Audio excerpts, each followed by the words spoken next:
Well, all right. Our first intro where I didn't have to splice those together after the fact. This is Inside BBI with John and Eric on a Saturday morning. And with me, as always, senior editor of Big Blue Interactive, Mr. Eric Kennedy. You can see our names across the bottom. Yeah, with the music, that's pretty dramatic lead in there. So that was like NFL films. That was powerful. Yeah. So this is a little bit of a different video for us. We want to stick to a specific topic that we're gonna do, and I know you want to kind of lay some groundwork for folks. We don't want to get expectations too high on some things, so take it away, Eric. Yeah, I just want to sort of preface this. So this is going to be our discussion on what we would do at quarterback, and of course that's going to tie in with what we think they may do at quarterback, but there are no really obvious answers here, and whatever we say is going to piss somebody off. So we know that it's not, if there was an obvious answer here, this would be kind of boring, but it would be easy. This is not easy. So there are only a number of things the Giants can do. None of them are obvious. None of them are going to be easy answers. So just forewarn that whatever comes out of our mouth, we know it's going to irritate people, but we're putting ourselves out there because the Giants themselves are in a bad situation. And the timeline that's coming up, and we can talk about this right now if you want, John, the timeline coming up is not only going to tell us kind of what the Giants are going to do, but there's also a danger here because the Giants could be playing musical chairs a little bit and be left without a chair. So, for instance, if they want to go the draft route and not go heavy in free agency with a big splurge signing, and the draft doesn't go the way they want, this could turn ugly too. So we can get into that in a second, but I just want to put that out there first. Yeah, and I'm on board with all of that. I think there's a couple of different things too. Some of what I think, I can't speak for you because I have not seen yours. You have not seen mine. Right. There's a couple of things that I think I am projecting into what may happen with other teams. So there's a lot as soon as the Super Bowl ends, even though the league year doesn't start until March, there's a lot that's going to happen that is going to change what could happen for the Giants because other teams have some major cap issues that they have to deal with. If they're going to have to get around that, some teams are just trying to decide what they're going to do. One just randomly thrown out there, San Francisco has to decide, do they pay just a tremendous amount of money to Brock Purdy, or do they look somewhere else as well? And there's things there. So there's a number of situations like that, like Matthew Stafford too. I actually looked in to see what the Rams are doing, and people are all over the place. So we've got 3 hard dates that everyone has to keep in mind to start off with. One is free agency legal tampering starts on the 10th of March. And then the actual signings can start on the 12th of March, which is the league year. That's the same date, March 12th, as the trade. You can start trading. And then, of course, the draft is on April 24th through the 27th. So that gap between early March and late April is very significant in terms of telling us what they're going to do and what their options are. Plus, what John's kind of alluding to is teams can cut players anytime.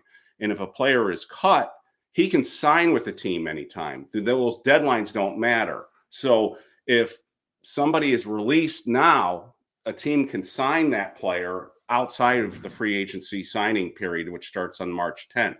So that could change the landscape too.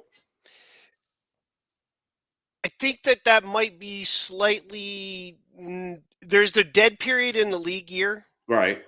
When the season ends, I don't think you can't really make a change to the roster officially until the league year begins. Okay. So they might say, I'm going to be released. Right. And then that opens the door, but that player can't sign with anybody. But if they let the player know he's going to be released, teams, tamper all the time. And they can work out trades early. That's happened where the agreement's there, and then you're just waiting for the league year to happen. Right. So you're correct, but what I'm saying is teams know. Agents know, teams know. So that influence, like if Shane gets word if the league gets around the work, if Brock Purdy was going to get released, if Stafford was going to get released, if Derek Carr was going to get released, that kind of thing might come out well before the start of the league year. Absolutely, Right. absolutely. So one of the things that we want to then kind of make sure we're laying out. Some of this is projected, at least on mine. Some of it is projected what might happen. So it's fairly, it's not off the wall. I'm not doing things like, Trevor Lawrence might be available or Justin Herbert's going to be available. Take those out of the equation. It's the things that have been hinted that are out there that are there. They could go either way, but it's more 60-40, 70-30 that it will end up the way that I'm kind of projecting their availability, not necessarily to the Giants, just availability.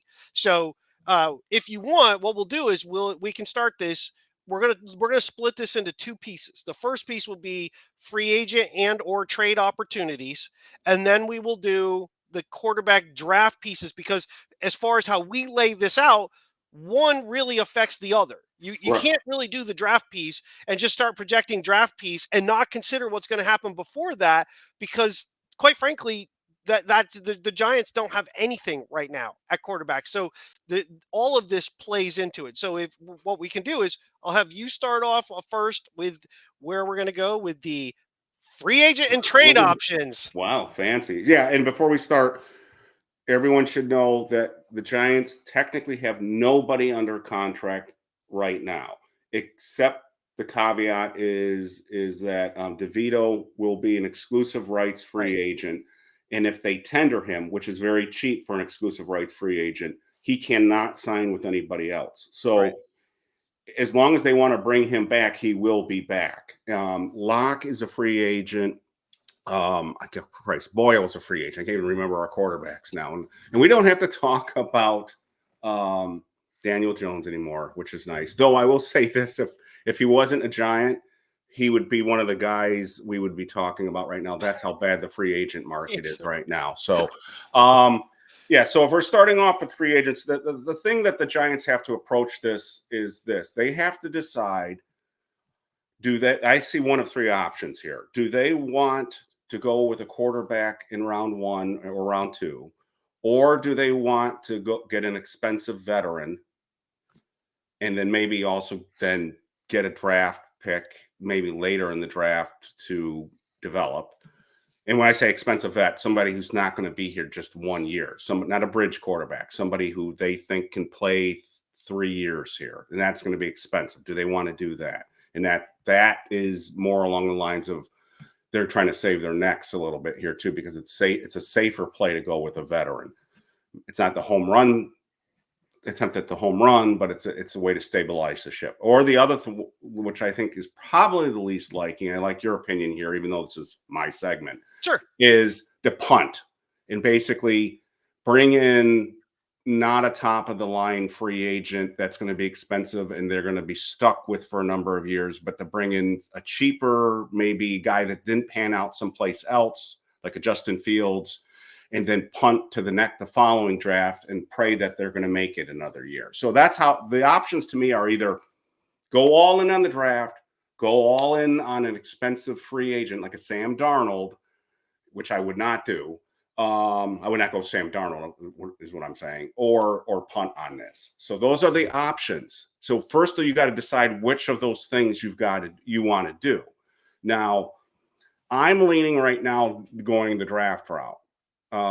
If I'm in their shoes and going for the home run, because where I'm operating on the assumption is that they're operating on the assumption that they're on a short leash and they're going to have to basically put all their chips to the middle of the table, to use an old Jim Fossil quote, and just say, F it, we're going to take a shot at a quarter. But if they want to play it safe, I would go after Derek Carr once Derek Carr comes. I looked at all the free agents that are out there. I don't like going after Sam Darnold at all. I think he's going to be too expensive. I think he's going to be over $100 million.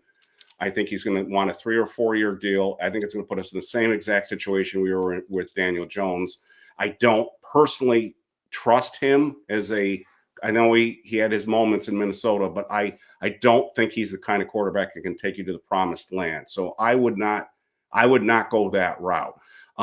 Carr has put up surprisingly good numbers if you look at his career, including recently. Now, he got hurt last year, but his quarterback rating, his touchdowns to interceptions and all that, and he's one of the younger guys in the sense that he's still in his early 30s, where some of the other guys in their upper 30s. So he was a guy that I was looking at. Rodgers, who you brought to my attention, I think is a legitimate option there. I think Stafford is a legitimate option.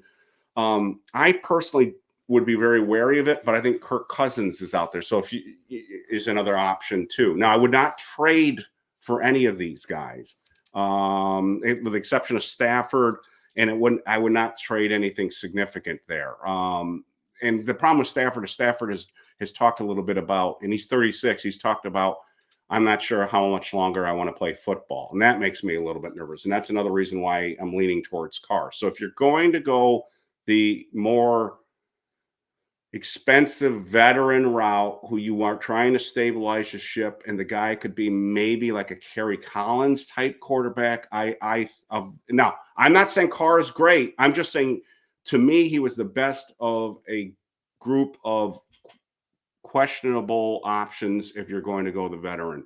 Now, but I would prefer to go the draft, I think, as of today, and go first round in the draft, and I'll talk about that in a second. But if they want to stabilize the ship, I would go Carr. Now, if they want to punt, they look at this quarterback class and they're saying no, and I think we can survive another year as long as John Mara understands that we're not crazy about this quarterback class. I would take a flyer on a Justin Fields. And I think the other kind of quarterbacks you're looking at that in that category is like a Trey Lance, that type of thing. I'm not a fan of these guys, but again, if you're a quarterback whisperer and you want to try to get lucky on somebody that flamed out someplace else, Justin Fields to me is probably the best of a really sad bunch of guys that have flamed out in a lot of places. And I would not have any high expectations on that, understanding that that's what you're doing is you're punting to the following year. Maybe take a flyer on a quarterback in a later round. I'm wearing the Syracuse sweatshirt, so we can talk about McCord later, but that type of thing. So what I'm leaning towards, long story short, I'm leaning towards first round quarterback right now. But if they want to play it safe and they don't like the quarterbacks and they want to get somebody to stabilize the situation, Derek Carr. That's where I'm going right now. All right.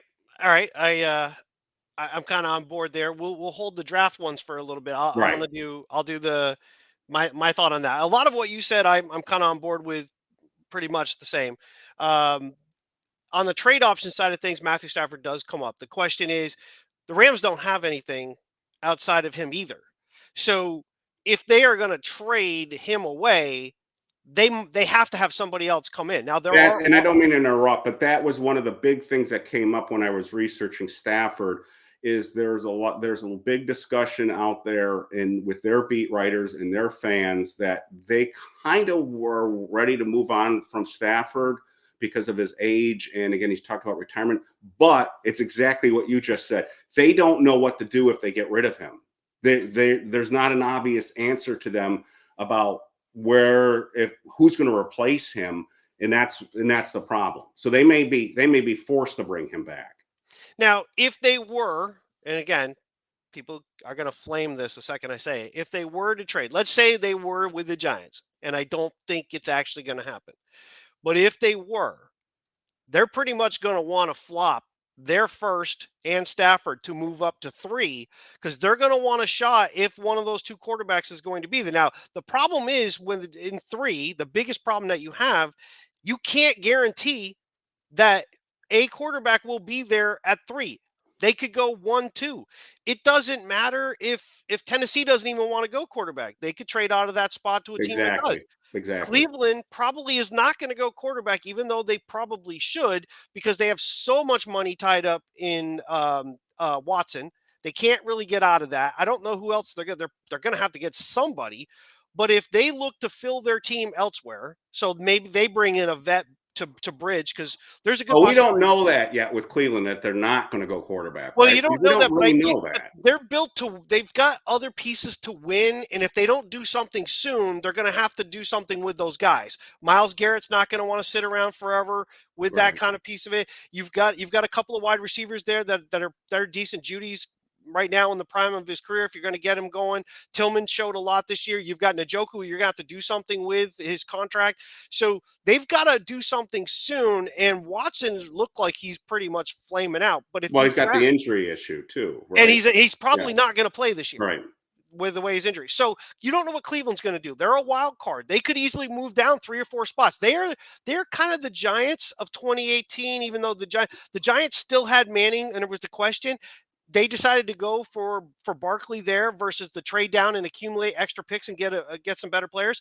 Cleveland could move down. So that's again. And to your point again is, so anyone who says, well, we're okay because Cleveland's not going to go a quarterback, we're going to get a quarterback. What you're saying is, hold on, because someone who can trade up like Right. the Raiders and move ahead of us and grab the quarterback. So making a trade to a team to get their quarterback so that they could draft a quarterback is no guarantee unless it's draft night. That doesn't help us with the discussion that we're having right now, because we're talking about now before the draft, because the Giants have nobody. So I But think I'm going to ask you this: you're not suggesting, if you were the GM, that you would flop picks with the Rams just to get a 36-year-old quarterback, or would you do there that? would have to be other stuff included. There would Okay, have to be other stuff included. But because he's I 36. He's talked about retiring. So I'm not. But again, this is a team that has to win, so I would not discount it. But they would Yeah. need more. It can't be a simple pick and 36-year-old quarterback. Something else would have to be included. Okay. And I wouldn't do that. I would assume it'd be Wouldn't multiple do picks. that. So my thing is, I don't think that's possible. Yeah. So listing the possibilities. So there were only 2 other possible trade people that I could think of. Arizona with Kyler Murray has come up multiple times with things I've looked at. Yeah. I just don't see it. I don't see the Giants doing it. I don't think he fits the kind of quarterback they're looking for in the Northeast. I think he would be great in a dome. He would be a really great dome quarterback if you could control the weather. But I think playing in the cold a lot and with the wind and everything else, I don't think that's conducive. And his size is not conducive to the kind of game that Dayball seems to want to play at quarterback. So then your only other option is another small quarterback, and that's Bryce Young. But Bryce Young showed enough for Carolina that I think they're probably going to go, let's see what he can do one more year and get more players. So I think from a trade option, I just don't see who's there. I still thought they might, but I just don't. Every time I try to play around with it, I can't find somebody, because usually when a trade like that happens, one of 2 things are there. You're guaranteed, if you get into a draft spot, you're going to get a young quarterback, which the Giants aren't in a position to trade a spot to somebody like that. And by the way, if they were, why aren't they keeping it themselves? And then the other part is, a lot of these teams, they don't have another quarterback that's ready to move in. It's literally, the cupboard is bare for a lot of teams. Some have somebody starting and nobody behind, or like us, they got nobody. And everyone who is already having issues with what John and I are saying, go and look at the list. And maybe before we get off here, we'll read out the names. Look at the list of free agent quarterbacks on the market. It's not good. And it's filled with a lot of 35-year-old plus players who are still playing, because there's such a dearth of talent in the NFL right now that teams are so desperate that they're holding on to these guys that should really not be playing anymore. The Flaccos of the world, the Wentzes of the world, those types of those types of Garoppolo. There's a lot of those kind of older players that are still holding on out there because Marcus Mariota. There's a lot of those guys because the quarterbacking is so bad. There's no obvious. So the headliner in free agency is this. I want to get your view on this. Sure. You look at all the lists, you look at all who's available. Everybody says number 1 quarterback in free agency available. Almost everyone. Sam Darnold. Since you haven't mentioned it, I haven't got the free agents yet. You're passing on Sam Darnold? Well, I haven't got to the free agents yet. I'm only talking about the trade. Oh, okay. Sorry. So let's jump into that real quick. So on the free agent side of things, I'm projecting availability. So the first one you mentioned in your piece for me is Aaron Rodgers. I have to believe the Jets are going to try to work something out. I just can't see Aaron Rodgers doing it with a defensive head coach now coming in, which means you've got a new offensive coordinator that Rodgers has no kind of connection to, no belief in, no nothing. And Rodgers is all about Rodgers. I think he's going to become available. Now, he creates a very negative cap hit for the Jets, but the Jets can offset that by releasing Devontae Adams, and that basically makes it a wash. Those two, because they would gain a ton of cap space by cutting Adams. What they lose cutting Rodgers, they gain with Adams. It becomes a net zero, and then they would move on. But again, who's their quarterback?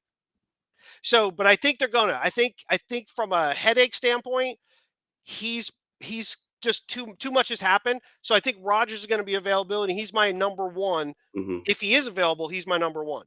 Now I know what people are going to say. Why would you want this? He's that. You just said he was bad. I did.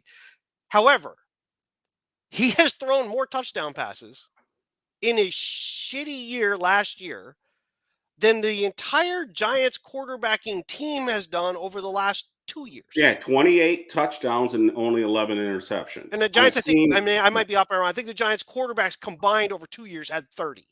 So he had 28 in a single season, and in 2 years, the Giants quarterbacks had 30. And if you count some of those, DeVito had like 8 in 23. Yeah. So again, I think you just have to look at it, and you have to understand where this regime is coming from. I think Shane was very safe late in the season. I think that was decided. Daboll was not.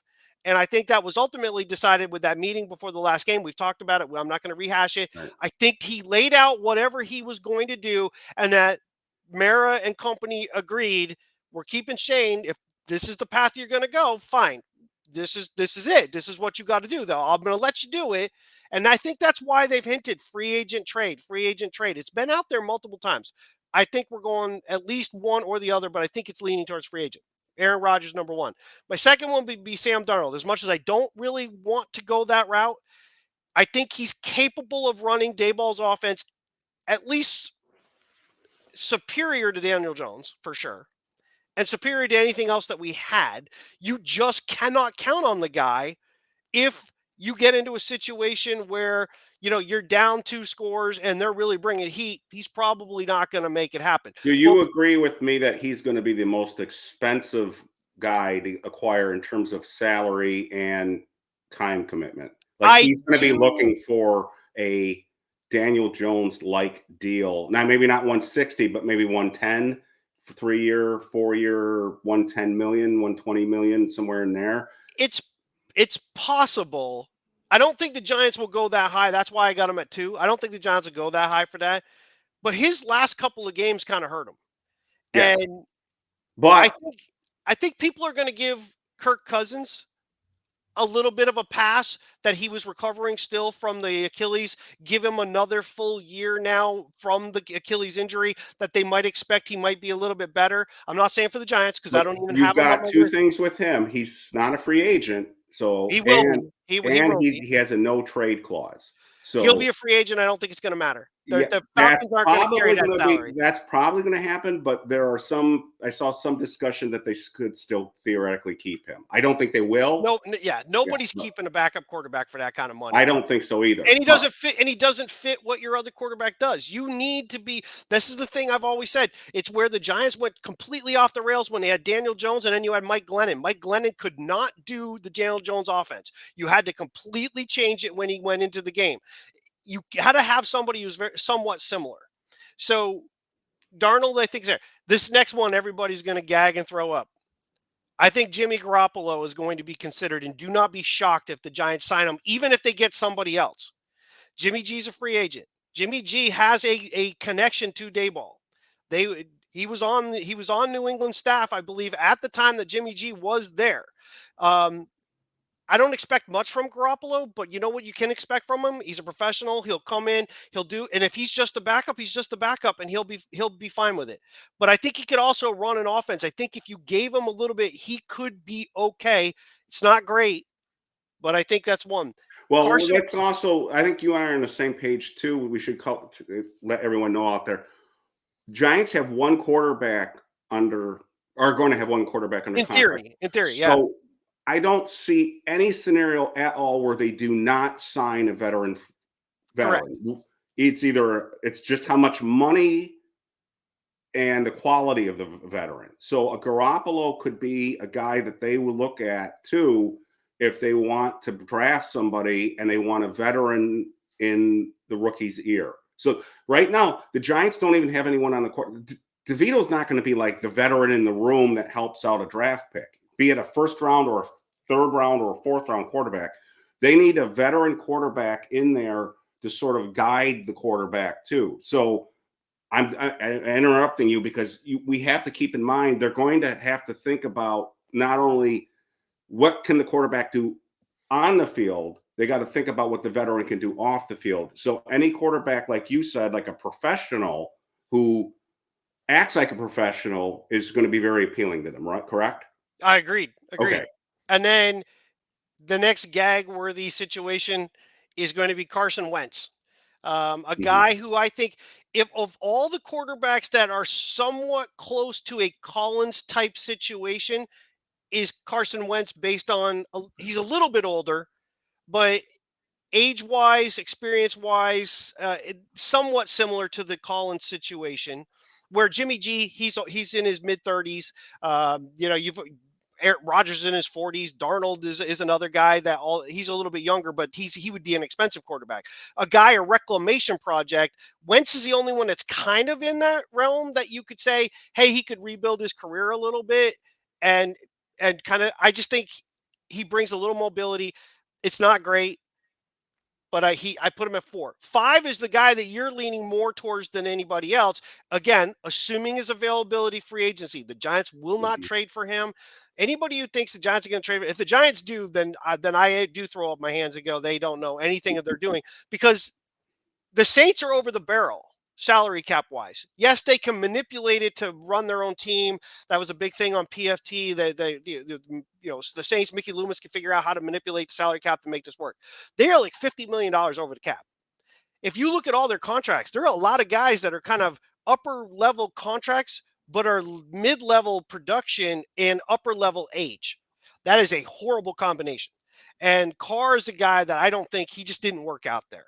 The one big negative for the Saints to cut him is Taysom Hill was a backup, and he's injured and more than likely not going to be able to play. And he's not really a quarterback. You keep using him as all these other things. So, and his age is now starting to creep up there. So that's kind of going. You do have Spencer Rattler, though. And that's one of the ones where I think they could run with a young guy, get a different vet to be the backup, and I think Carr's going to get cut. I have him at 5 because I think he's going to think his value is over. He has an overinflated sense of value. So that's why I'm saying if you're going to go the expensive route, when I mean expensive, I mean like you're not signing a 1-year rental at quarterback. You're signing at least 2 years, maybe 3 years. Carr's the guy to go if you're going to say we're not crazy about the draft, but we're not willing to punt.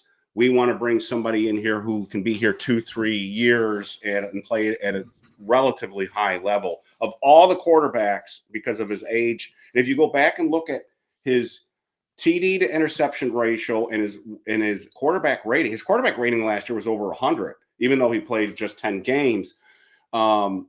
He's been a better player, and he gets sacked a lot, so he'll fit in right. He'll fit in really well with the Giants. Won't be surprised there. He should be all good. Yeah. So that's why I'm not like I don't want everyone out there going, wow, Eric really likes Derek Carr. Wow. I'm saying, no, to me, he's the best option of a bad bunch. But though I will say the Aaron Rodgers thing that you said intrigues me a little bit. But I can't see the Giants doing Aaron Rodgers. I left off Fields, even though a lot of people keep trying to peg him to the Giants, and he very well could. I think he's going to have some options because there's so many teams that need a quarterback. So Fields could be in Cleveland, could easily be interested in Fields to get them through a single year while they're hoping Watson still has something a year from now.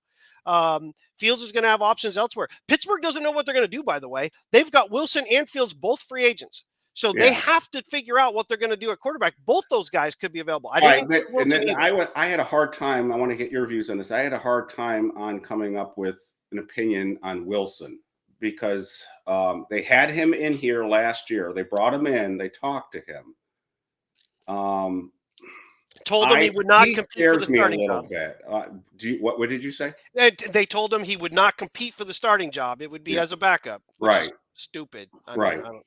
Would you?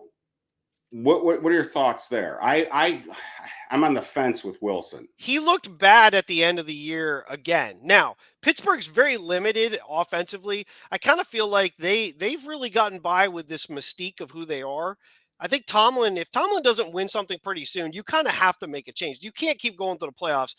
You get enough to get to the playoffs and just bow out every year, really without much of an effort to stay. The quarterback situation is bad. Wilson played pretty poorly at the end of the year. I mean, in all honesty, if Daniel Jones wasn't so stupid, and if the Dayball wasn't stupid in that game against Pittsburgh, the Giants very easily could have beaten Pittsburgh in that game at Right. home. And now you're talking a whole different thing because Wilson looked pretty poor for a good portion of that game. He looked really poor for a good portion of the game against the Jets. That's So why I did not include him. I was borderline on whether he should be even in the discussion, and I just leaned against him. More of a gut feeling. I just think he's done. he's a dark horse candidate if the Yes, Steelers do not sign him, not for us, but for the Las Vegas Raiders and Pete Carroll. Those two were at loggerheads in the that's past. They've interesting. Yeah. supposedly made up. And there's been some chatter that they could reunite. We'll see. We'll see. I don't know. Tom Brady's going to play a big role there. Do you want So, to hear my gag list of well, let me. veterans? Oh, I'm sorry. I ran a banner for yours of what you. So I'm going to go. This is what I would do. Again, this is not what I think the Giants Okay. definitely will do. This is what I would do in the order that I do them as far as free agents and/or trades go, and that is, I'm trying to get Aaron Rodgers if he becomes available. If he doesn't, then I'm going to look at Sam Darnold. I don't want the huge contract though. Or I go Carson Wentz, even above Jimmy G, even though I had him higher up on the list. I think Wentz would fit kind of what you're doing, but I'm also guaranteeing myself I have to draft a quarterback. Yeah, I think.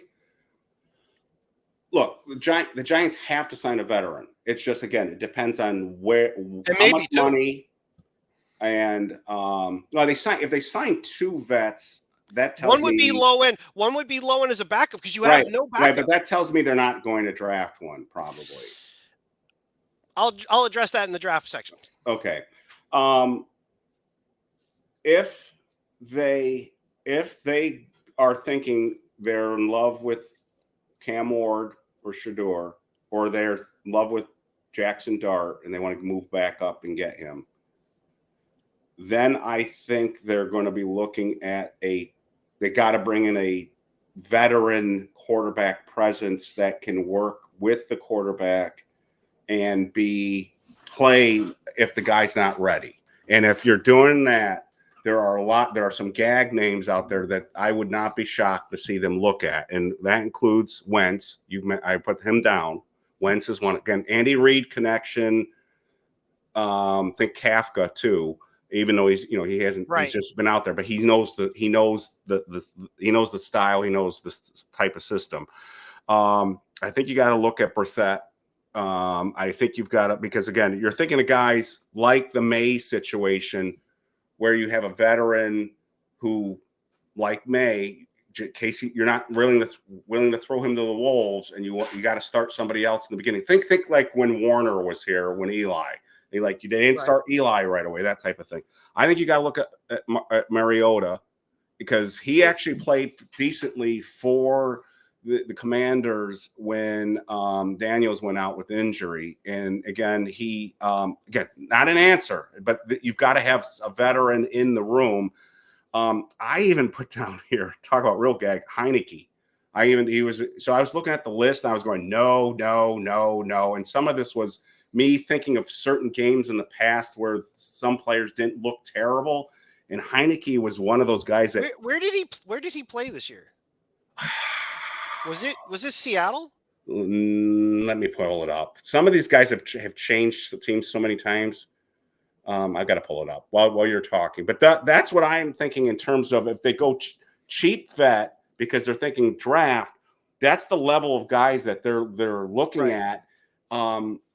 Because they're not going to – I don't think they're going to want to get into a situation where they draft a quarterback in the first round and bring in Aaron Rodgers. You don't see that, right? Or do you?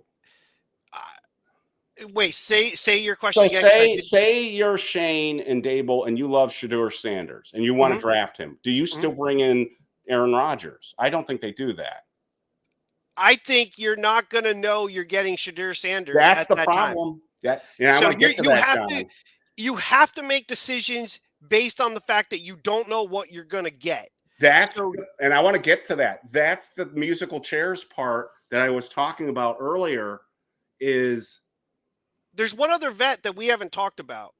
He didn't play this year. but let me finish this point.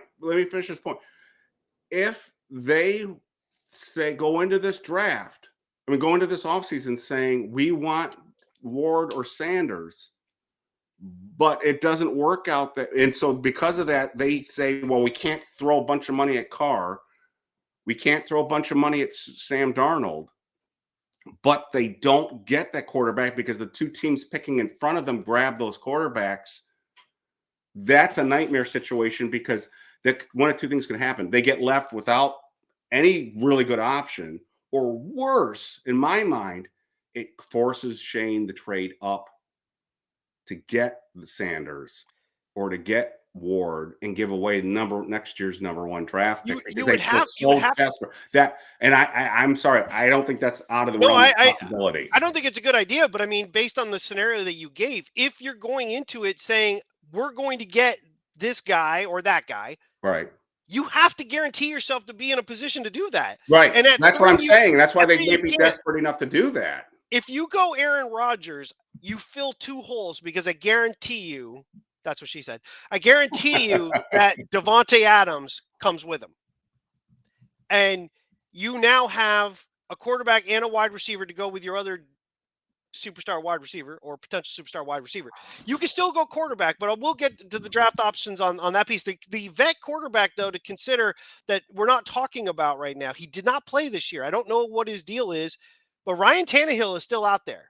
If you wanted a stopgap, maybe a season to go, Tannehill is no worse than some of the other guys we're talking about. So keep that in mind. He didn't play last year, so he is out there. And I got to assume that, he still wants to play. I haven't heard a thing that says he's retired. So Yeah. keep that name in mind too. But Heineke was with the Chargers. he's with the Chargers. Yeah. Okay. So here's just so everyone out there who's having a fit about the names John and I are mentioning right now. Here's the names of the guys. These are the top guys. I'm looking at Spotrac's list of top free agents for quarterbacks: Sam Darnold, Zach Wilson, Trey Lance, Brissett, Heineke, Mariota, Locke. So Drew Locke's up there. And I think you and I are in agreement that Locke should not come back, right? No, he's not coming back. Okay, but you would not bring him I back. would not bring him back. All right. No. Dalton, Justin Fields, Flacco, Jameis Winston, who you and I have said no to. People are going to say, why about Winston? My problem with Winston is he's just as likely to throw a touchdown to the other team as he is. I mean, he looks great at times, but he looks great at times for both teams. Mac Jones, Wentz, Garoppolo, Keenum. I mean, it's not a good list. And so the other ones that are out there, that we haven't gotten into are guys like Mac Jones and Zach Wilson. And we haven't talked about, those guys, but those weren't particularly. None of these guys are good. I mean, none of these. When I say good, none of these guys stand out going, oh, he's the obvious option. There are no obvious options in free agency. One thing that you said early on, you said the landscape. Look at the landscape in the NFL, and there's all these older guys, kind of mid-tier, lower-tier older guys, right? Yeah. And that's part of the problem in the NFL. You just described the second problem in the NFL at this position is look at the young guys that did not pan out. Yeah. And they're bouncing around. Trey Lance, and Justin Trey Fields. Lance, you just nailed. Zach Wilson, yeah. Mac Jones. I mean, those guys, it just completely. Will Levis has got to be kind of on there now with Tennessee. You don't know where they're going to go, but he's clearly not doing well.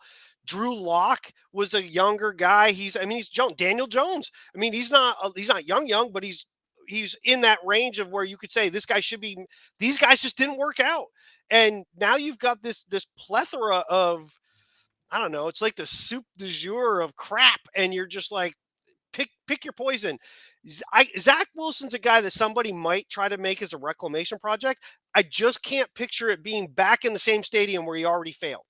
That That's doesn't seem to make sense. that tier of quarterback fits into my punting to the following year, because I don't think you bring in that kind of quarterback, a reclamation project, to be the voice in the ear of a draft pick. Right. So you don't bring in a guy like that. You don't bring in a Justin Fields, that kind of guy, to be the guy that's in the ear of a Shadeur Sanders or Cam Ward.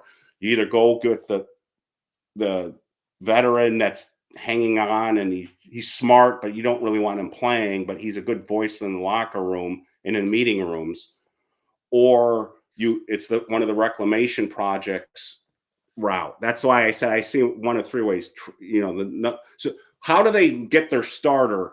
Is either the draft, free agency, or they kind of punt to the following year, which I think is the least likely one. To me, you can't punt. Well, you could, but I don't think they're going to. I don't think they're going to punt, because in your scenario, that means we didn't get a quarterback in free agency or the draft. Well, what I mean by punt is they are going to pie in the sky, try to desperate, like just hope that one of the reclamation projects makes things interesting for a year, and then they get their Archie Manning or whatever the next year. So in other words, I'll live with Justin Fields for a year. Maybe I get lucky with him. If I get lucky with him, holy crap, I got the lotto ticket, and that's great.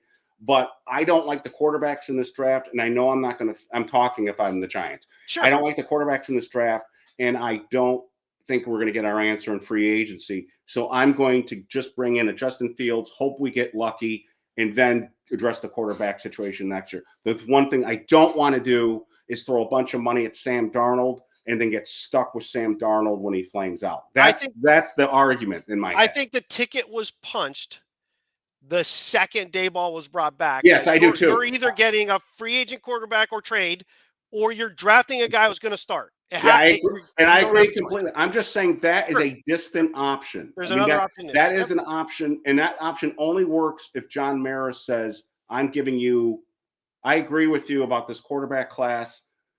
You've got another year. Yeah. And I don't think that's happening. But I'm just saying that's the only scenario to me where you say Justin Fields comes in if you're not drafting a guy in the first round. So the real hard part here, John, is this, and this is what I want to emphasize, is the timeline, because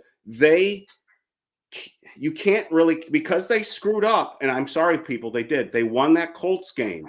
Because they won that Colts game, they could be stuck here having to try to trade up or being left without a chair, because the quarterback options may be taken off the table, or they may have to desperately try to trade up for like Dart. So if Sanders and Ward go 1-2 and they're gone, and the Giants can't trade up, and I don't want them to trade up, then they've got to try to trade up and try to get Dart in my mind. I wouldn't go Milrow at this point, and I will get into that, but that's the problem they're in right now, because they won that Colts game to me. There is a problem there. Yeah. They're not guaranteed to get a quarterback in the draft. So you have to. So if you're Joe Schoen, what do you do in free agency, because you're not guaranteed to get that quarterback? Do you sign the Sam Darnold? But if you sign the Sam Darnold, what happens if Ward's there at 3? I think you still get him. But so before we move to the draft, let's do this. To recap, right now, your thoughts are, if Derek Carr becomes available and it's price allowed, not prohibitive, that he would probably be a target for you. I took a cop out. I'm saying I'm going all in, gambling on the quarterback in the draft. Derek Carr is my fault. Derek Carr is if I'm Joe Schoen and Brian Daboll and I don't want to take that risk, I'm going with Derek Carr.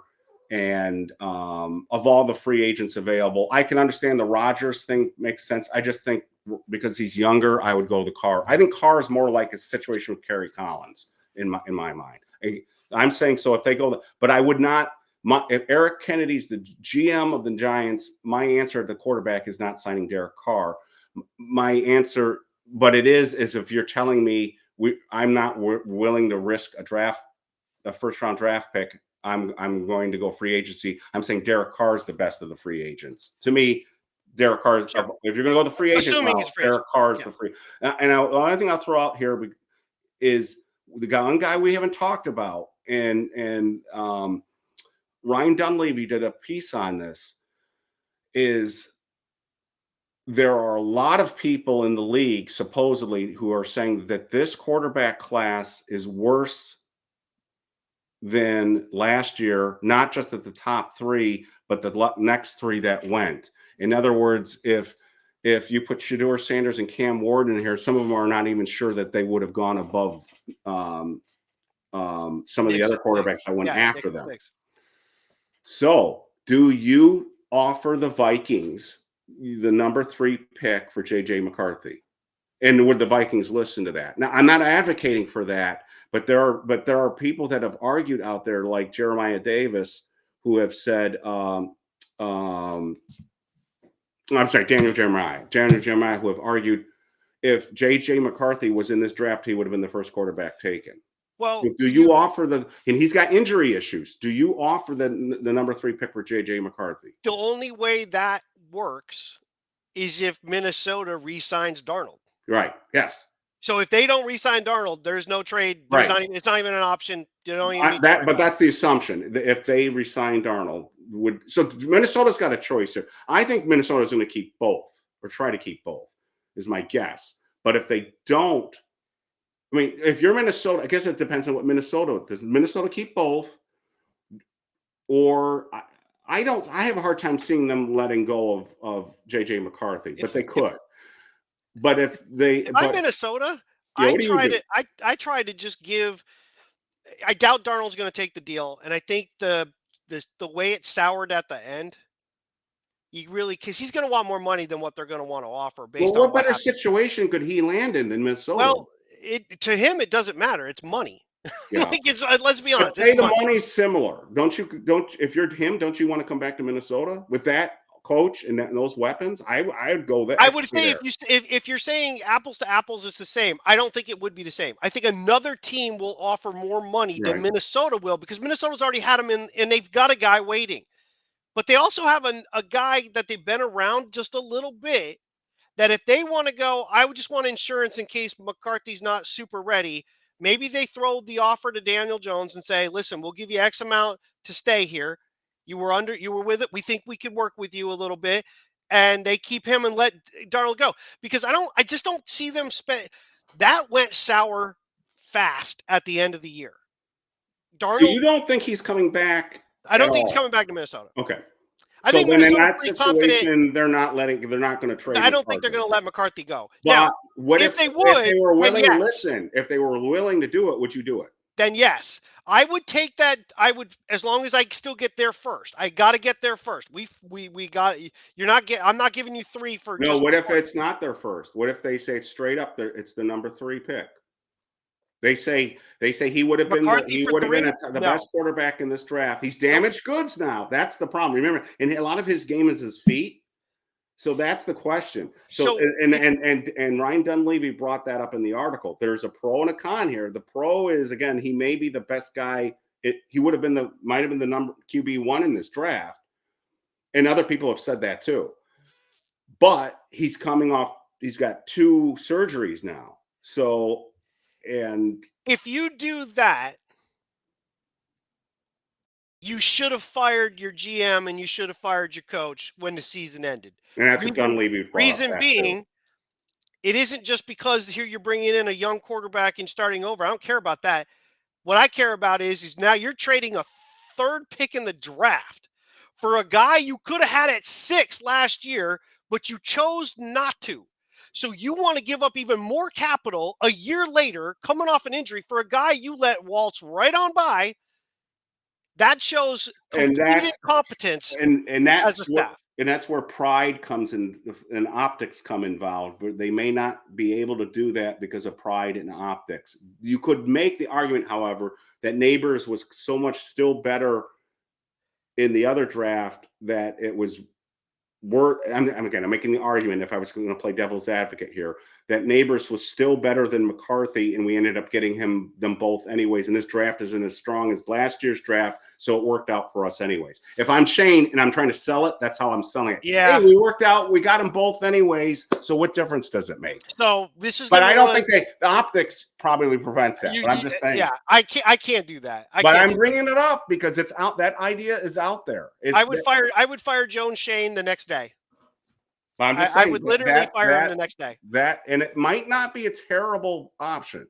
So if you're the New York Giants and you could go into next year, hopefully pray he's healthy with McCarthy and Neighbors, and just for the third pick, then what difference does it make? Because you got the quarterback that some people thought should have waited until this year now anyways. Because I'll say this, I'll turn the tables back on you. You just said maybe Neighbors was so far up here that he really was better than that particular thing. Right. Then you're not weighing JJ McCarthy against Shadeur Sanders and Cam Ward.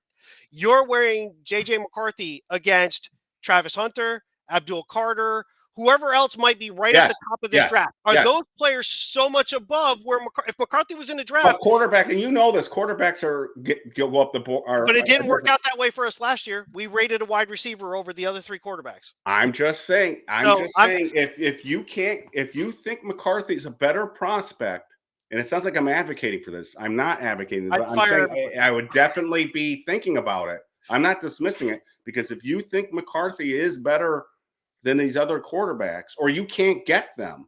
So say you went into the draft and you said, we're in love with Shadeur Sanders. We think we're going to get him. But because you advertised your love for him, which they have done all off season, somebody's now trades up and gets him, a la remember the Eagles draft when they took the wide receiver from right, because we advertised, we love the wide receiver, and they traded up and they got him. But say and Sean Marash brought this up on Tiki the other day. He said the Giants are being so stupid with Sanders because they're advertising beyond belief that they're in love with this. But say he's gone and they're so desperate, I could see them going, oh my God, we got to get a quarterback. Minnesota, we'll give you our third. And I don't think Minnesota is going to do that, but they might think about it because now he's damaged goods. So I'm throwing it out there as an option. Yeah. That's what I'm doing. There's a lot of what ifs. I'll say this. We talk about shopping hungry, right? That's the thing. That's shopping hungry. They are hungry, though. They're as hungry as you can get. But you can't. There's a difference between shopping hungry and, you're freaking starving, and so you take anything. You have to do something during the free agency period, free agency or trade, just so that you actually have some morsels, so that even if you did draft a guy, you're not held to that. I got to start him day one. You got to have something. So you can't go in like that. Well, what if your plan, if Joe Shane is my plan, and people are going to say, Eric, that's stupid. Your big free agent splash at quarterback is you sign Marcus Mariota, because you're going to get your first round draft pick, and say that's their plan. All right, we sign Marcus Mariota. He's our guy.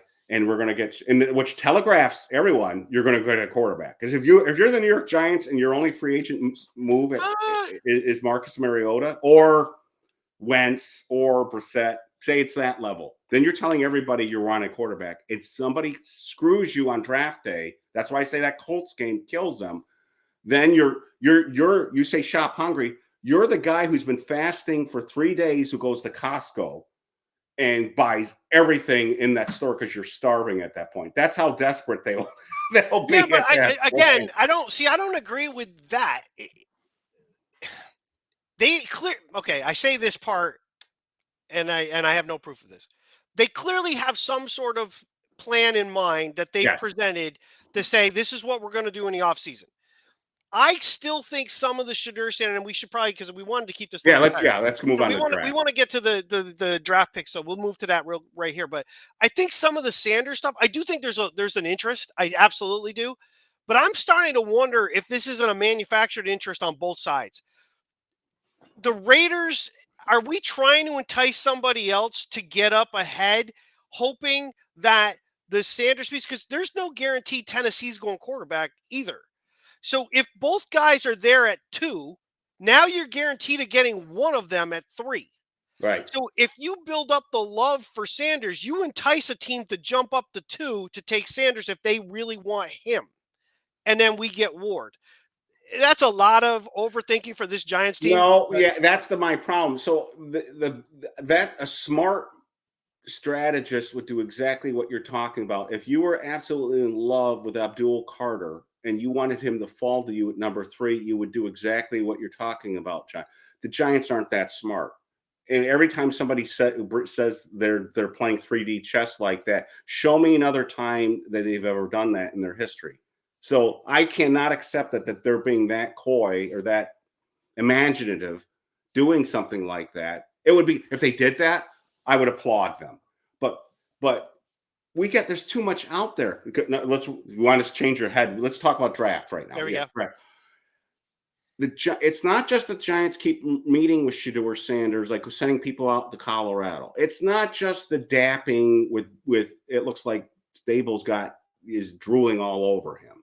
It's not just Malik Neighbors playing catch with him in the street. That means the least, but it shows you that, again, as Isaiah said, everything's calculated with Shadeur and his father, and they know what they're doing with there.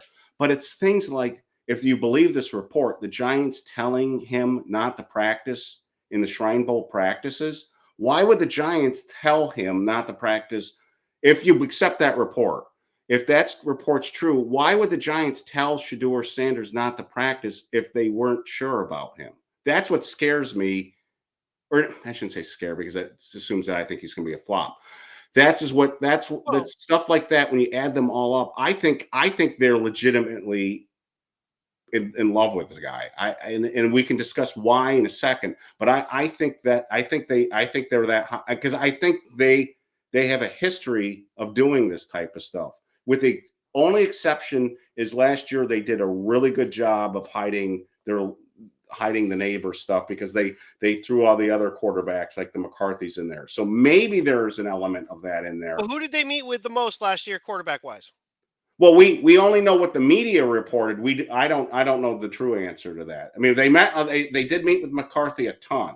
They did Multiple times. And they went out there on Thanksgiving, I think. Who did McCarthy say on Rich Eisen's show that he expected to be drafted by, that he was told that he's going to be drafted by them? Right. The Giants. Right. So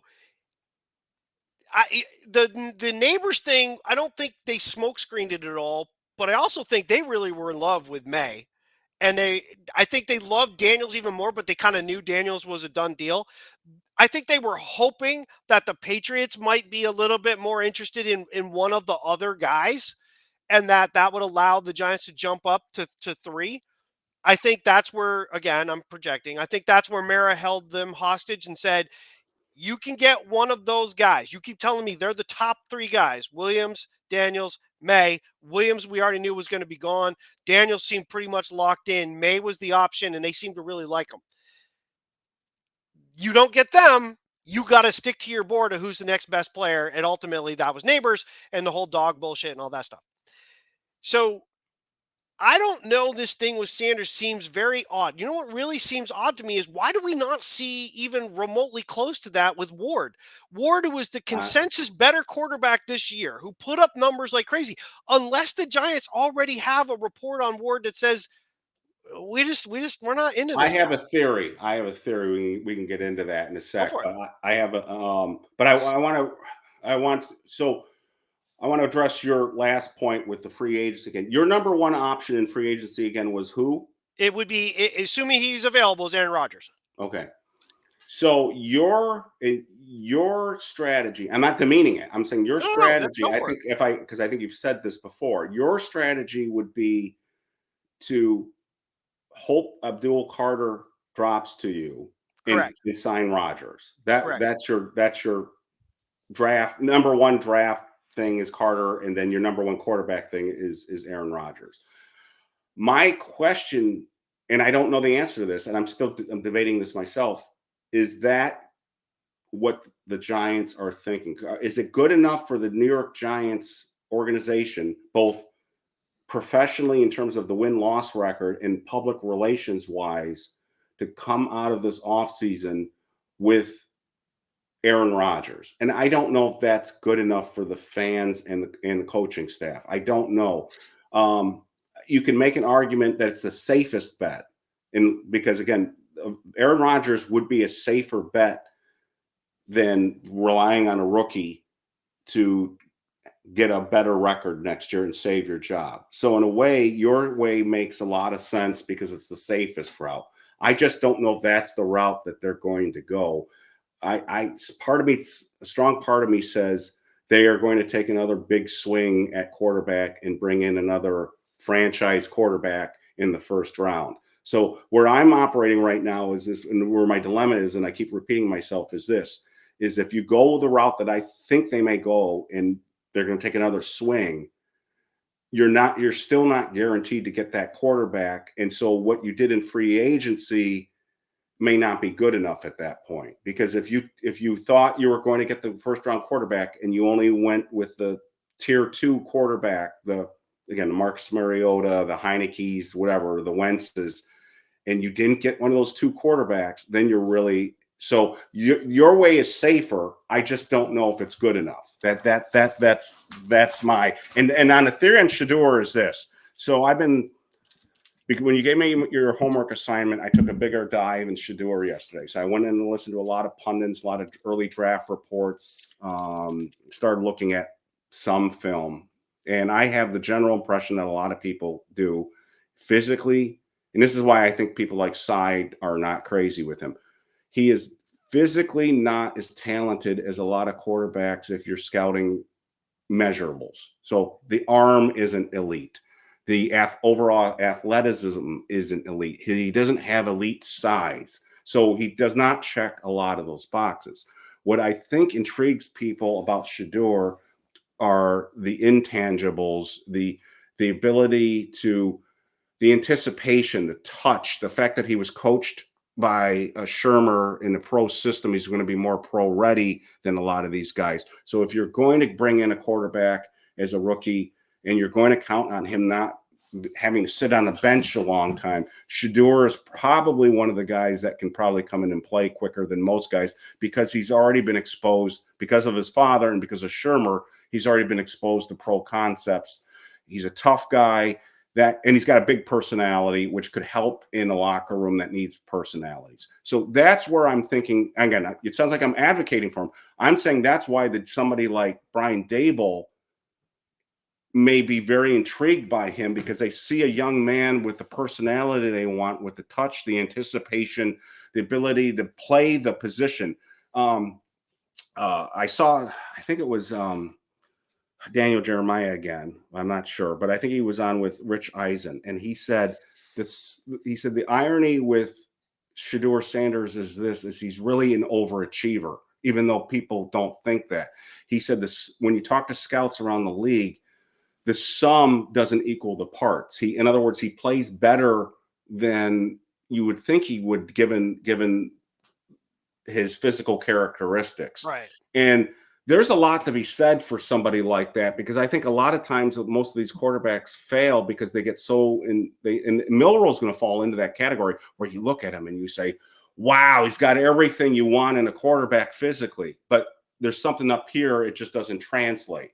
So that's why I'm saying I can see why Shadeur might be quarterback 1 to some people here, because they see the processing, the ability to play the position is better than a Cam Ward. Again, I'm not arguing that, but I can see that that's why that intrigues them, if that makes sense. Yeah, no, I certainly see the possible interest. So for me, I just oops, that's the gag list. I didn't want to do the gag list. That's what I wanted.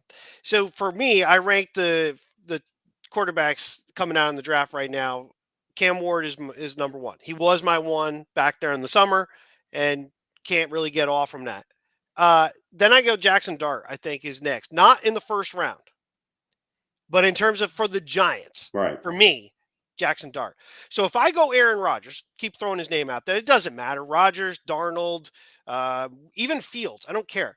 If I go that route, then I probably go Jackson Dart in the second round, or I trade back in the bottom of the first if I really think there's going to be a run on him. But I I think have a you have to feeling trade up for him, don't I you? have a feeling he'll slide into the second. You I think don't so? think, yeah, I'm not seeing where 3 quarterbacks are going to go. I think there's too many other good players at other positions that other teams aren't as desperate as the Giants. That most of the desperate teams are way at the top. There are a lot of teams that need a quarterback, though. But that's what I'm saying is they're really at the top of the draft. Okay. So But they can trade back up into the first they round could trade too. back up as well. That's why I'm saying the Giants might have to move back into the bottom. Right. Now, after Sanders, though, then it gets a little weird. Then I have Will Howard. And then after that's Kyle McCord. Jalen Milroe, I still think he's a possibility. But you and I talked about this the other day. I'm getting a very Cordell Stewart, Taysom Hill kind of vibe where you could use him as a slash kind of player. He can come in, you could take some runs. He might be able to go out in a pass pattern. He could throw the ball a few times, but I don't think you're building an offense around him. A, he's got really small hands. B, he's shown very little pocket sense, and his ability to hit receivers consistently. Josh Allen had a huge question coming out of college. He was like a 56% completion thrower in college. Milroe, I think in a pass happy offense would be lucky to be 45% Did you completion. hear Cy's review of him at the Senior Bowl on the second day? He said he was following his receiver, bird dogging his receiver all across the field, and the defenders were just feasting on it. I think he is so far away from being able to play a start in the NFL right now. I'm talking 2 or 3 years that I don't think the Giants have that luxury to wait on for somebody like him. He's too big boomer bust for me. So that's my problem. He has not had a good week. I think he exposed his limitations this week. Well, people point out the connection, like the similarity to Hurts, right? But what they forget is Hurts had to leave Alabama and go to Oklahoma because Tua just took over from him because they felt Hurts he had done as much as he was going to do there. And that's why they moved on and Tua took over. I feel like Milroe's kind of that same guy. He may have already done as much as he was going to be able to do in that Alabama offense. He wasn't getting any better. He needed to move on somewhere else. He's just moving on to the pros. I don't think he's ever going to be that guy. No, Cy was really high on him in the summer. He's clearly cooled since then. I was not as high then. I kind of bought in a little bit to what Cy was saying, but he's never shown anything beyond just those few flash plays here and there where the superior talent that he played with exceeded the competition greatly. Well, that's why I said from the beginning, from September and October, and I said we got to reevaluate where these guys are Right. at the end, because look where Beck was. And now, we had a whole different discussion about him. Now he's going back, but these guys don't. You have to wait and see where they end up. What's true?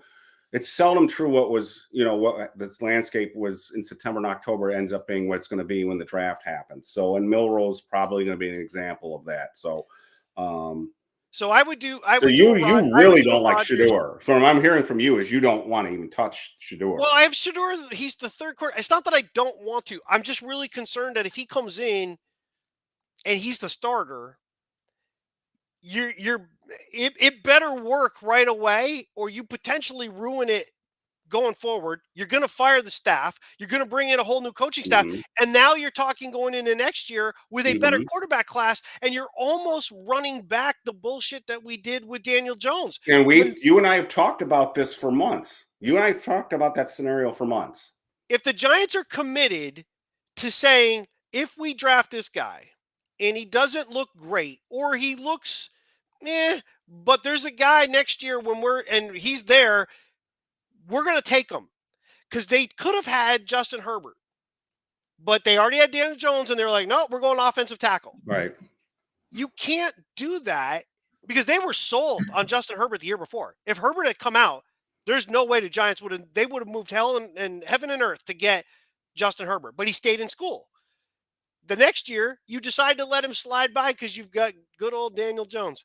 You can't make that mistake with Shadeur Sanders. The problem is Shadeur Sanders brings, I don't want to say a circus, but he brings a whole lot of media and other stuff with him. No doubt. and his dad. And I'm not saying it's a joke or it's this or that, but there is a lot of pressure that will come with it. Now, the one I thing just that watched him do a podcast because I've been researching him. I just watched him do a podcast from his hot tub. So he had the money out. He's flashing the money. But look, the Giants need, and again, people are going to start saying, "Oh my God, Eric's is lobbying for Shadeur." I'm saying I'm on the fence with him right now, but I can right. see the appeal. Part of the appeal is they've got to inject some life into this franchise. And for better or worse, Shadeur would inject some life in this franchise. It would inject, it certainly would with Malik Neighbors, who, if Malik Neighbors goes through another year of what he just went through, that's going to be a problem. We're going to have an Odell Beckham-like problem with Oh, Malik easily. because and I don't completely blame him, to be honest with you. He's seeing his old friend in Washington having the success he's having, and if I'm and look, he has no loyalty to the New York Giants. He wants the best for him, and if Yeah. he's stuck with crappy quarterbacks and a terrible team, he's going to be. But so I'm saying there is already a connection forming between him and Shadeur as well too. So Well, and I could just see it what. brings other stuff too, right? I mean, you bring all this interest, you bring a better vibe within your own building, but you also potentially attract other people to your team because those guys are going to know some of the vets, some of the other people who might say, you know what, maybe I will, because you've also got the Dion factor. There's a connection with Mhm. Shadeur to Dion. You've got that Dion factor. He can kind of pick up the phone and be like, look, my son's going to be quarterback there. You want to go, there's a thing that can kind of come. But the negative, the flip side to this is if it doesn't go well, Oh, it'd be it bad. will go historically bad. But this is the one thing I want to pull it out there too. To me, the worst thing the Giants can do is trade up for him. To me, Oh, that would agreed. be, and because the way I'm looking at this, and there are a lot of people who say that's crazy, Eric, because if you're going to draft the quarterback in the first round, why would you not? He's your guy. Why would you not be willing to trade up for him? The reason is, to me, is the draft to me is all about managing risk as well too. So none of these guys are ever sure things. They're always there's never, even, you could argue even LT wasn't a sure thing. This is a crapshoot. And the more resources you throw into some guy that you're not completely convinced about, the riskier, the more damage you can do to your franchise. So the way I'm looking at the NFL now which is different from years ago, is teams are now, except the Giants, are now willing to say, we'll draft a quarterback in the first round, and if he doesn't work out in 2 or 3 years, we can get rid of him. And the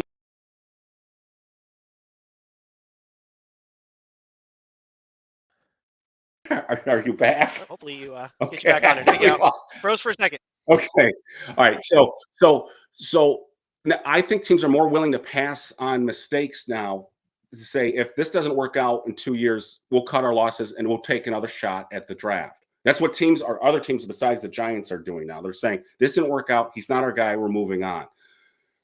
That becomes much harder to do if you trade away your future picks. So I'm willing, if the Giants are convinced that Shadeur can be the guy, I'm willing for them to take that shot and draft him. And if it doesn't work out, then 2 years from now, you take another swing. But I don't want to trade away next year's number 1 pick, which could be a top 5 pick, could be the number 1 pick, which you might have a shot at Archie Manning, to take Shadeur. So that's and the other thing too is ironically, if they are really in love with Shadeur and they're advertising like this, and somebody does trade up and get Shadeur from the Giants, and Shadeur is a bust, the Giants' idiocy and may actually end up helping them. So in other words, if they were wrong about Shadeur, but they were foolish to advertise the interest, they may have saved themselves from themselves. Sometimes the best decisions you make off of, let's say it's a menu, are the ones you've made after you found out a couple of them weren't available. Okay. Because I brought it up before. If you go back in 81, the way the Giants ran stuff, the way the NFL was in 81, if the Giants picked first, there's a good possibility they're taking the Heisman Trophy running back, George Rodgers, over LT. We don't know that for sure. But I mean, the fact that Rodgers was taken off the board left the Giants to go, oh, this is the guy we want. We'll take him. When the Giants basically made the pick for Beckham, it was because some other players were gone at that point. They didn't jump up to go get him. He just happened to be there where they picked. I don't want to be like jumping and trying to get a guy that there's questions. There's we talk about level of competition. Who does Colorado play? They're not playing Ohio State and Oregon and Alabama and LSU and Georgia. A lot of their games are against teams that they played Nebraska and they got their ass whipped. Nebraska was an average team. So I think he has a lot of very good intangible pieces up here. I think his emotional makeup is probably very much designed to handle the spotlight to whatever, because you grew up in it. Your dad was in it. New York's not too big for him. No, but he's been somewhat coddled. His dad has been his coach all along. He's moved through, and I'm like, that's his huge first change. question he got in the interview on the podcast was, what question were you getting the most from other NFL teams? And all of them were about his dad was number. And he admitted that. He said they were all about, how are you going to handle this without your dad being around? So he's aware of that. He's very much aware of that. I also say the podcast, the only team that he really mentioned again was the Giants. So he's either being very good, like, and some people have suggested this, like you and Cy. I think this is what Cy is saying. I don't want to put words in his mouth. I think that there's a message that they're putting out, and is him wearing Giants cleats, is him playing football catch with Malik Neighbors, is him mentioning, he just mentioned at the Shrine Bowl that he's going to be playing at MetLife against the Cowboys. Against the Cowboys. Yeah. So is he playing us? Is he gaming the system here, trying to put out that message? Or is he also, like the Giants, advertising the mutual love interest right now? And again, if this goes down the opposite where I think it is, Oscars will be needed again. Remember when I said earlier, if Dable really was safe and he knew it, then he deserves an Oscar for the way he was handling himself in the press conferences. So the Giants would, Dable needs another Oscar for the dapping. Malik needs a neighbor. I mean, not Malik. Shadeur needs an Oscar for the way he's doing this. So it could be they're playing us. It could be. Now, there is one trade. Okay, and we want to keep this tight. Yeah, we should wrap this up. We already went way past, like we always do. Yeah. Let's say Ward goes 1. Ward goes to Tennessee. Assuming it's Tennessee, Ward goes 1. Now Cleveland's sitting there. I've got to assume Cleveland isn't really hell-bent on drafting Shadeur Sanders right there, based on the amount of money and everything else tied up in Watson. They're probably, and free agency will really show us whether this is true or not true. If Cleveland signs a vet quarterback, they're looking to piece together one full year and load up on other talent. If that's the case, a switch of just one pick shouldn't be super costly. Like, the Giants should be able to move with. I don't want to do that, though. I don't want to do that. But I think they're going to do that. But you might have to, because I think the Raiders will try to come up. Right. And I think I think the Giants are stupid enough to fall for that, even if it's not happening. The problem is the Giants don't know if that's real or not. They don't really know if the Raiders, because if I'm Cleveland, I'm lying to the Giants. I'm saying the Raiders are on the phone and they want the spot. Sure. You better give me something, or the Raiders are going to take them from you. Sure. I lie to them, even if it's not happening. But I mean, it's not unheard of. Other teams have done it. The Giants have done it. 2002, when we wanted Jeremy Shockey, we traded up one pick. We Deontay switched, Banks, we did it and for who did we Deontay switch Banks. with? We switched with Tennessee. Yeah. So we moved up one pick to get the tight end that we wanted, and because we were afraid he was going to go. If you think that's your guy, I don't have a problem flipping one pick as long as I'm not giving up a first round pick, which you shouldn't. It's one pick. What about your second round pick? That's a tough one because it's so good. I would It's give a up very valuable pick. That's why I'm saying that freaking. I know you say we shouldn't swear, that effing Colts game did not help us, because now we may lose we're going to lose if they do that. I think they're going to do that. I think they're going to. There is a scenario that both quarterbacks could be there for the Giants too. Oh, absolutely. Both of them could be there, and that would be an interesting situation. If Tennessee signs a guy that, let's say they sign Sam Darnold, right? They have a lot of talent. They have a lot of talent on their team. They have a pretty decent offensive line. They've got their receivers are, but overall their defense is not bad. They've got some talent. They could sign a guy, and now you're going draft wise. I could get Hunter. I could get Abdul Carter. I could get the receiver out of Arizona. I mean, you've got options if you're a Tennessee team. If you don't want to go that route, then you got Cleveland.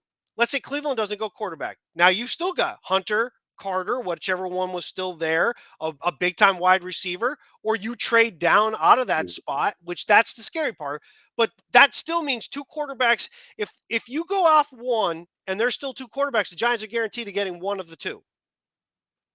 As long as you have them rated kind of close to the same, you just sit still and you let whichever one go and you take the other one. And that would be probably the best situation for them. The greedy part of me wants Carter. Like your primary scenario is get Aaron Rodgers and get Carter. And I would be very happy with that, in this sense that I really want Carter on this team. And Rodgers, your scenario is also really good because Rodgers is obviously not a long-term commitment, and that Right. allows you to address the quarterback situation later. So your scenario actually is probably better than my scenario, because my scenario is completely dependent on the quarterback still being there at number 3 for the Giants. That's what I'm hoping for in my scenario. Is I sign the second-tier vet who's going to be the guy in Shadeur's or Cam's ear, but you draft Cam or you draft Shadeur, and if that falls apart, you got to get up and get Dart.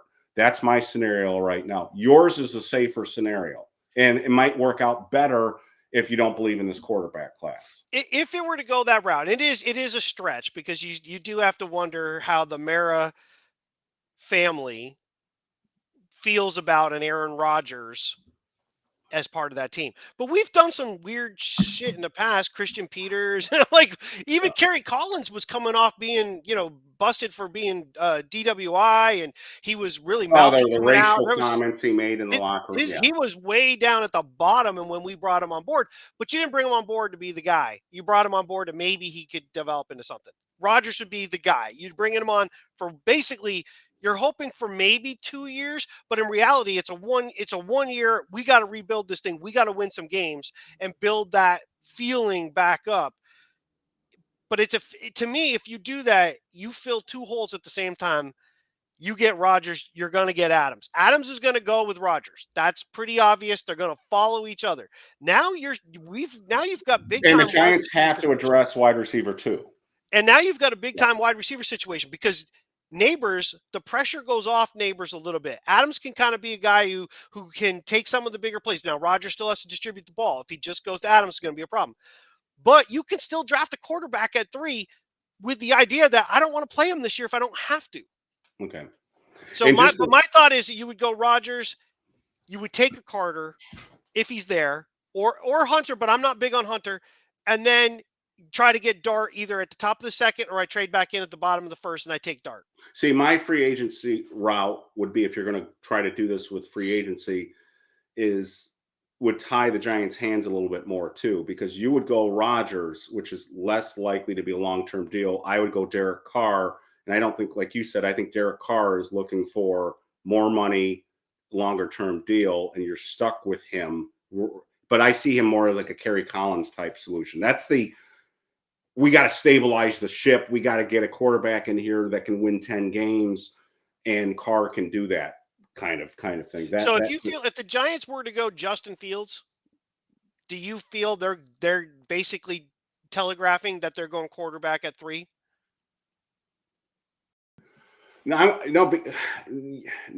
because of this. This is Fields the kind of quarterback as you want as your number 2 guy in the ear of your high draft pick. I don't know if he's the guy that you want in the quarterback room, being the guy that's like helping Shadeur or Cam mature. So it's possible. What you just said is possible, but if I'm running the team, I don't know if, to me, Fields is more the punt. It's like I said earlier, which we think it's less likely, is that they're saying that there's no real obvious quarterback solution in this year, and we're going to hope we get lucky with Justin Fields, and we're going to get our real guy next year. But if Justin Fields, for whatever reason, we can turn him around and we luck out, that's just extra gravy. So I think they need to get a veteran. If they go high draft pick, and my guys are this. It's right now. I think I got Cam Ward number 1. Shadeur is growing on me after I've started to look at him, and I can see the appeal. And in some ways, it's the up here that appeals to me rather than, when I look at his tape, I see the arm issues that some people say, but he has a really good touch. But I wonder, like the deep outs and stuff like that. I just wonder if NFL corners will jump on that. But Dart's growing on me, especially some of the comments that I saw coming out of the All-Star week and about his personality and his willing to play tough. And because I'm wearing this, I think a guy down later in the draft that is McCord. I think now he's not the athlete that teams like right now, but of all the other quarterbacks in this group, he's the one I feel more comfortable. Again, it's really early in the process. I haven't looked at all of these guys, but those are my 1, 2, 3, 4s right now. And Dart, I'm not as optimistic as you that Dart's going to be there in the second round. I think some quarterback needy team is going to become enamored with him, is my concern. I would not wait if you had to come out with a quarterback and you thought you had to come in out with Sanders, Ward, or Dart. I would not sit around at my second round pick and wait for Dart to come to me. That would make me too nervous. Yeah, so I have it as Ward. Dart is my next choice. I don't think he's going to go as high as Sanders, so don't confuse that. Yeah. I'm talking about for the Giants. Then Sanders, then I'm Will Howard and Kyle McCord. Those are the. But once you get past the 3, then it's kind of like whatever. I mean, you don't expect those guys to come in and start. Well, some of the players we thought would be in this draft didn't end up being in this draft too. So going into the season, Beck was considered, Heisman candidate, potentially high draft pick. Nussmeier out of LSU was another guy that people thought might be. Alar, we thought might be. And so there's next year is potentially loaded, but I feel about that kind of stuff. It doesn't mean anything right now because who knows what's going to happen next year. So with that, I think we can wrap this up. We'll wrap it up. So I will say, I think free agency is going to be unbelievably telling. It has to be. It has to be. But not just for the Giants. It's going to be telling for what's even out there and what other teams might do, because there is very few quarterbacks in this draft, really legit quarterbacks that can come in and play. There are a number of teams that are desperate or soon to be desperate. And there's questionable teams. Cleveland, again, they have Watson, but he's injured. Miami, they've got Tua, but Tua keeps getting injured, and he is one concussion away from really being. And there's some teams that are willing to move on from their quarterbacks. Seattle's got a lot of money tied up in Smith for this year. Do they keep it? Do they let him go? Do they move on? Yeah, you don't know. Arizona's getting to the point where you're going to plateau with Murray. What are you going to do there?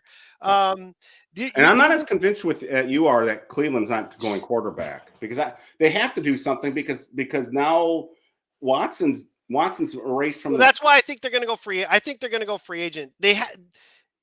You've got Myles Garrett. You've got to win while this dude is still producing, or what are you doing? But I can see them taking Shadeur. I could see them doing that.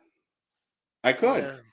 I We'll can't see. see. We'll see. Let's put it this way: I can't see Shadeur going, "I want to play in Cleveland."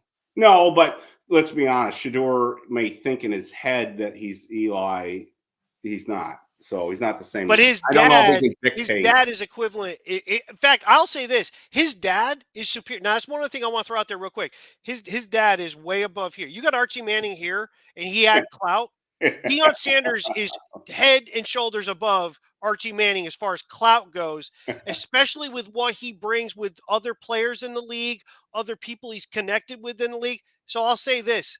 Here's the thing with the Giants, and you have to, if you're the Giants, you have to consider this. And if I'm Brian Daboll, it better be in the back of my mind. You draft Shadeur Sanders and your season sucks and you get fired, or you starts going south, there's going to be a lot of clamoring for Deion to be that coach next year. And the clamoring will start within the team itself. Shadeur's folks will get the word out. Deion's folks will get the word out. There's something there that I think the Giants are flirting with that it's kind of like be very careful what you wish for. You might get it kind of deal. And that's something that if I were Dayball, I'd have it in the back of my mind. Holy shit. See, we I can might play all I might kinds of be paving songs the way here, for but his we get dad to be here. copyright issues. So Just be careful what you wish for. Yeah, no, but part of me is like blow it up anyways because whatever they're doing now isn't working. The process isn't inspiring me right now. So part of me says, all right, let's shake this, mother blanker up. yeah. Part of me is like, so that's where I am with the Giants right now. They need an injection of something because it's not good. And God forbid the Eagles win the Super Bowl and Barkley gets the MVP, and then I'm going to get off my own site for a week because I won't be able to take it at that point. So again, my last comment is going to be this. Everyone listening out there, I know we said a lot of things out there. You guys are going to be like, oh, Christ. I'm just saying there are no obvious answers here. It's not good. The Giants are going to be shopping hungry because they are starving for a quarterback and there are not a lot of options.